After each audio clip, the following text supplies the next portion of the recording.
بختیار جان اکسکالو در توی شاروخ جان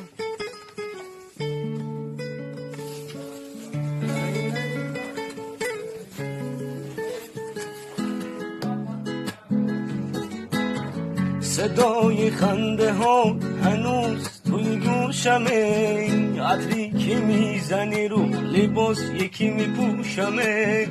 دیگه بدون من این قدمم بر نیار، یه چیزی بهت میگم این دفعه رو نیار، هر بار این درو محکم نبند نرو، چشمای ترو نکن تو بدترو.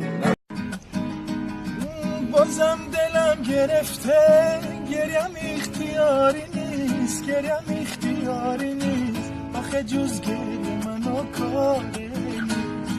یه عمر از محبت به نصیبم ای خدا، من غریبم ای خدا، آخه جز گریه منو کاری نیست، اگه عشقم اینه، اگه زندگی اینه، نمیخوام چشمام دنیا رو ببینه،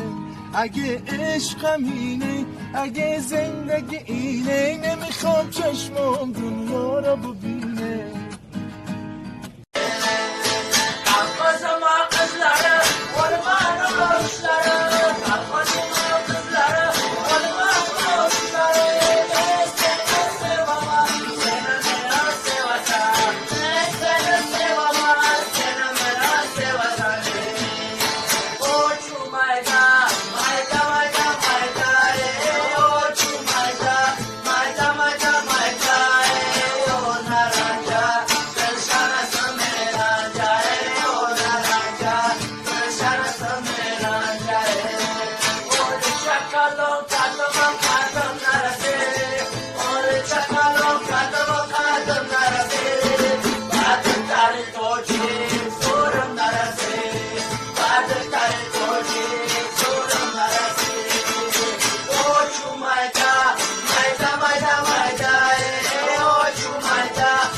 اگرچه زاده این خاک هستیم،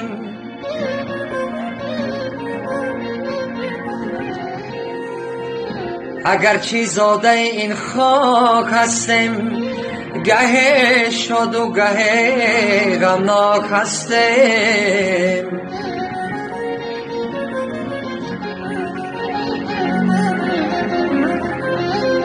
مجو روی زمین فردا تو ما را، مجو روی زمین فردا تو ما را، که فردا بر سر افلاک هستیم،